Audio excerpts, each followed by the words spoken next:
जब अंग्रेजों का राज्य था कि बच्चा बास्टर्ड होता है और उसको हिंदी का अनुवाद करवाना है तो वो भी करवा लीजिए, बास्टर्ड क्या होता है दुनिया जानती नहीं, है। मुझे नहीं हाँ, कराना है, ना मत करवाइए जी मैं आपका सम्मान करता हूँ और आपकी लड़ाई तो, लेकिन ये है, ये कानून की किताबों में है और अनचेस्ट है महिला के लिए, लेकिन पति, लेकिन व्यक्ति जो उसमें जो पुरुष के लिए ऐसा कोई शब्द नहीं है। तो मैं, ये मेरी प्रार्थना है और आगे भी रहेगी, इसके लिए लड़ूंगा कि ये शब्द हट जाए। अब की शताब्दी 1872 के जी, उज्ज्वला जी के लिए भी अनचेस्ट वुमेन का इस्तेमाल कोर्ट में तिवारी जी के वकील ने किया है। मेरे पास जो कागजात हैं उसमें वो तो मुझे दिख रहा है। गौरांग, एक सवाल ये है कि अगर दो लोग हैं, पति पत्नी के तौर पर रहते हैं और कोई बच्चा पैदा होता है, वो किसी तीसरे व्यक्ति का, दूसरे व्यक्ति का होता है और यह साबित हो जाता है कि पति का बेटा नहीं है, कानून क्या कहता है? इससे पहले अगर जहाँ तक कानून की बात है, ये अगेन रोहित ने ये पहला बार ऐसा किया है कि ये कोर्ट गए हैं और इस चीज़ को प्रूव करने की कोशिश की है इन्होंने। जहाँ तक कानून का सवाल है और जहाँ तक एविडेंस के सवाल है, तो कानून जब तक कि आप कोर्ट के पास नहीं जाएं और प्रिजम्पशन नहीं होती है, और ये रोहित को मालूम है, इन्होंने देखा है इस केस में भी कि प्रिजम्पशन के बेस पे कानून ने यहाँ पे कहा था कि ये नहीं हो सकता है, डीएनए टेस्ट नहीं हो सकता है। बट जब ये डिवीज़न बेंच में गए तो डिवीज़न बेंच ने कहा कि नहीं, ऐसा नहीं है, ये हो सकता है। डीएनए टेस्ट इसलिए होगा क्योंकि पहले ही ऑर्डर हो चुका था, पहले डेट पे ही ऑर्डर हो चुका था कि ये टेस्ट होना चाहिए और इसका उल्लंघन नहीं कर सकते हैं, और इसलिए उनको कहा गया कि डीएनए टेस्ट हो। बट हमारे देश में ये अभी भी लॉ इवॉल्व ही कर रहा है और ये इस रास्ते के लिए एक बहुत बड़ा ये एक केस है जो कि आई थिंक फर्दर भी इवॉल्व करेगा और इन सब चीज़ों को लॉ के दायरे में डाला जाएगा। जी, एक नई लड़ाई है, इसलिए कानून ने भी इस लड़ाई का जवाब ढूंढने के लिए बहुत सारी तब्दीलियां की हैं। उसने कहीं ना कहीं कोशिश की है कि एक आदमी जो अपनी पहचान ढूंढ रहा है उसको उसकी पहचान दी जाए, लिहाजा कई तरह की चीज़ें बदली गई हैं। फिर भी गौरांग, मेरा एक सवाल आपसे ये है कि एनडी तिवारी लगातार इस बात की कोशिश करते रहे कि वो ब्लड सैंपल ना दें, डीएनए टेस्ट उनका ना हो। हाई कोर्ट ने कहा है कि आपको 2 दिनों के भीतर देना पड़ेगा। अब उनके पास क्या कोई रास्ता बचा है?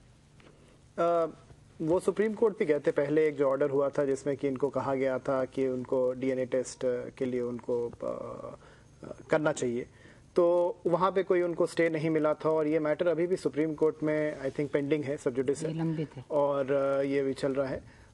बट जहाँ तक कि डीएनए टेस्ट का अब सवाल उठता है, मुझे नहीं लगता है, अगर वो सुप्रीम कोर्ट जाते हैं तो हो सकता है, बट मेरे हिसाब से मुझे नहीं लगता है कि सुप्रीम कोर्ट भी इस चीज़ में इंटरफेयर करेगा, क्योंकि ये डिवीज़न बेंच का भी ऑर्डर आ चुका है। और जहाँ तक कि पहले जो ऑर्डर आया था उसमें ये था कि आर्टिकल 21 में उनको वो प्रोटेक्शन ले रहे थे कि भाई ये मेरी पर्सनल लिबर्टी है और मुझे इस चीज़ के लिए आप नहीं फोर्स कर सकते हैं, आप कंपेल नहीं कर सकते हैं मुझे कि मैं जाके वहाँ पे ब्लड टेस्ट दूँ।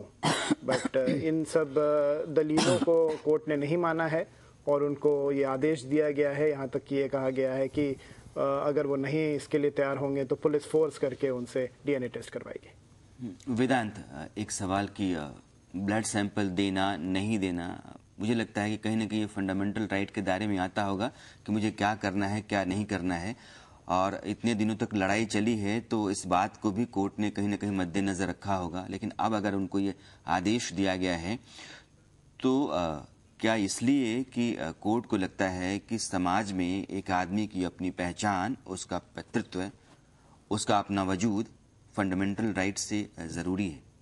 जी, आप इसको गौर से देखें तो दोनों ओर ही फंडामेंटल राइट का सवाल है। जो फंडामेंटल राइट नारायण दत्त तिवारी का आर्टिकल 21 के तहत है, वही फंडामेंटल राइट रोहित का भी है to ascertain his paternity, अपने पितृत्वता को एस्टैब्लिश करने के लिए। और दोनों को नज़रअंदाज रखते हुए कोर्ट ने ये कहा है कि बच्चे का जो राइट है वो ज़्यादा ज़रूरी है। और अगर बच्चा कोर्ट से पूछे कि मुझे अपना पैटर्निटी असर्ट करना है और डीएनए टेस्ट किया जाए, तो किसी दूसरे व्यक्ति का आर्टिकल 21 का राइट हट जाएगा और इनका प्रिवेल करेगा उस पर। एक सवाल आपके लिए ये भी है कि फर्ज कीजिए कि मामला सुप्रीम कोर्ट में भी है और तिवारी जी को हाई कोर्ट ने कहा कि 2 दिनों के भीतर आप ब्लड सैंपल दीजिए।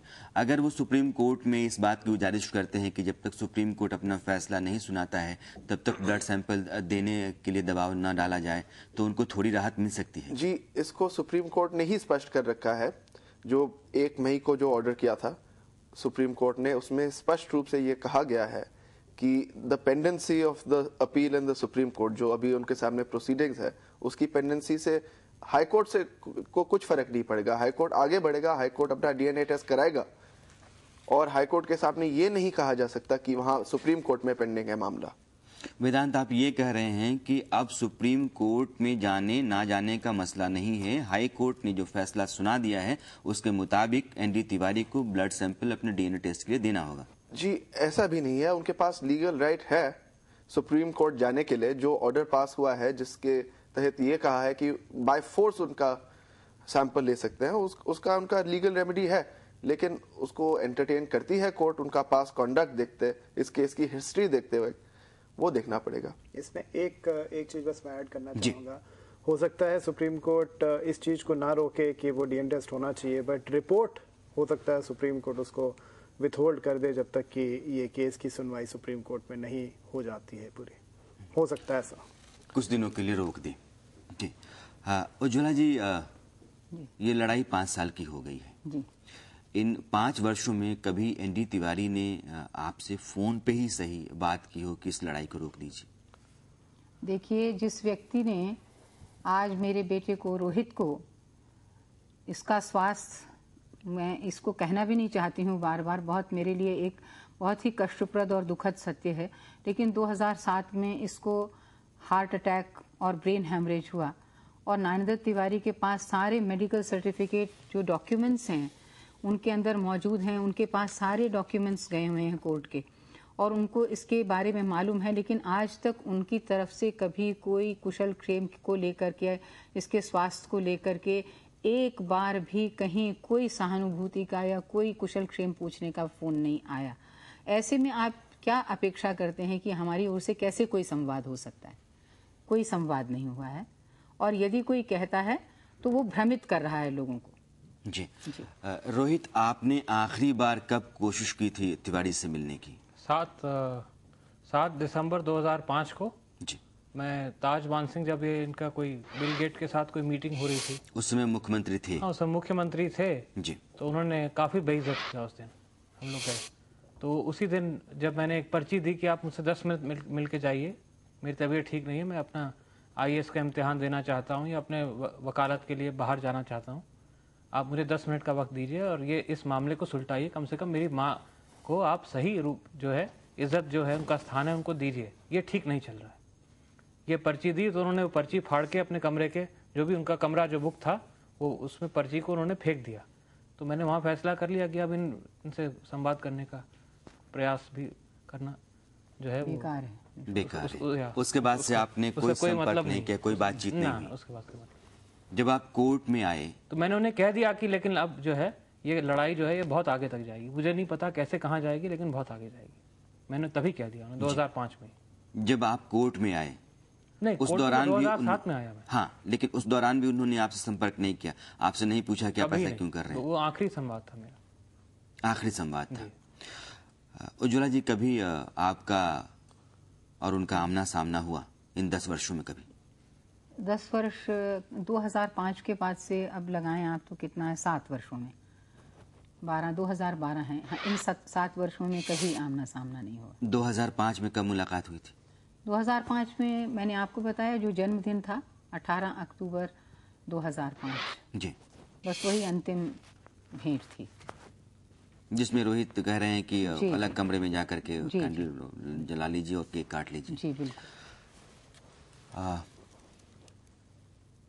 कुछ सवाल ऐसे हैं जो संजीदा हैं, संवेदनशील हैं, और मैं पूरे सम्मान के साथ आपसे फिर पूछना चाहता हूं कि बार बार ये सवाल पब्लिक डोमेन में भी है, कहा भी जाता है कि दरअसल आपकी मंशा तिवारी जी की विरासत और उनकी जायदाद को लेने की है।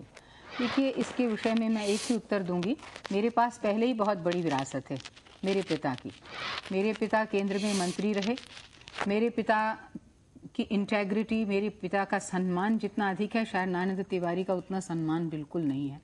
मेरे पास तो विरासत थी, ये बिल्कुल आत्मसम्मान की लड़ाई है कि कोई व्यक्ति इस तरह से किसी बच्चे के और किसी महिला के जीवन के साथ खिलवाड़ नहीं कर सकता, और उसके बाद वो राष्ट्रपति और प्रधानमंत्री बनने के स्वप्न देख रहा है। तो एक नागरिक के रूप में भी मेरे लिए एक बड़ा भारी चुनौती थी ये, कि ऐसे कैसे स्वीकार कर रहे भाई, इसमें तो कुछ ना कुछ करना ही पड़ेगा। इस ऐसे व्यक्ति की जो सच्चाई है उसको समाज के सामने अनावृत करके रखना ही पड़ेगा। उसका जो ढकोसला है, उसके जो दोहरा व्यक्तित्व है, उसके बारे में सच्चाई सामने लानी पड़ेगी। इस तरह के लोग राष्ट्र का क्या निर्माण करेंगे? ये सेवापरक वृत्ति नहीं है, ये तो भोग और विलास प्रधान शैली के पोषक हैं ये।